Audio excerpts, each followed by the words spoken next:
আপনি কালকের মধ্যে এই মসজিদ ছেড়ে চলে যাবেন এবং মসজিদের দেওয়া যে বাড়িতে আপনি থাকেন সেটাও আপনি ছেড়ে দিবেন। এখন আপনার কোনো কথা আছে?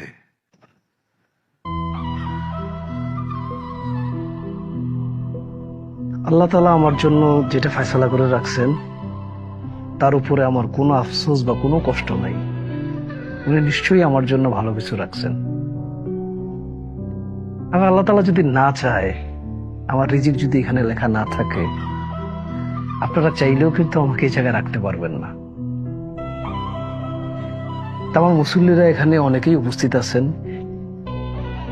আপনাদের যে অভিযোগগুলা, এইটা নিয়ে আমি সামান্য কিছু বলা উচিত বলে আমি মনে করি। চেয়ারম্যান সাহেব, আপনি যে বললেন যে আমি আমার বিবি বাচ্চাকে নিয়ে শহরে গেছি, কথা সত্য। আসলে আমার মেয়েটা অসুস্থ। যখন আমাদের এই বাজারে ডাক্তারকে দেখাইলাম, ডাক্তার বলল যে শহরে নিয়ে যাওয়ার জন্য, নাহলে রোগটা আরো বাড়বে। এই জন্য নিয়ে গেছিলাম, ঘুরতে যাই নাই। আর আপনি আরো বললেন যে মসজিদের দান বাক্সের টাকা গরম। দান বাক্স বা ক্যাশের হিসাবপত্র তো সব জলিল কাকা দেখে। আজকে উনি এখানে উপস্থিত নাই, উনি থাকলে হয়তো এটা উত্তরটা দিতে পারত। আমার বিরুদ্ধে আরো অভিযোগ যে আমি বিকেল বেলা ছেলেদের সঙ্গে খেলাধুলা করি। খেলাধুলা করলে তো শরীর ভালো থাকে, মন ভালো থাকে, সবার জন্য দরকার।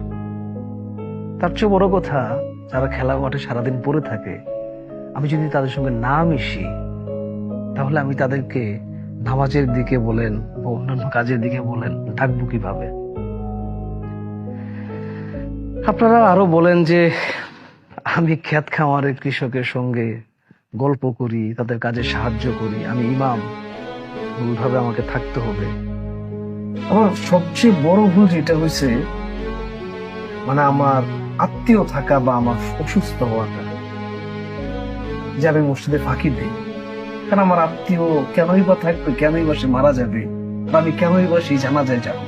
আমার তো যাওয়া উচিত হয় নাই মসজিদে নামাজটা দেয়। আর আমি অসুস্থ হয়েছিলাম 2 দিন, এটা সত্য। আমি আসলে বিছানা থেকে উঠতে পারি নাই, সেইটা উচিত হয় নাই। আমার বোঝা উচিত ছিল যে আমি ছাড়া নামাজটা পড়াবে কে, কারণ ইমামদের তো সুস্থ হওয়ার কোনো অধিকার নেই। আসলে চেয়ারম্যান সাহেব, ইমামদের তো অনেক সম্মান। একদম সংসদে যখন সংসদ শুরু হয়, তখন ইমাম সাহেব দোয়া দিয়ে শুরু করেন, কোরআন তেলাওয়াত দিয়ে শুরু করেন।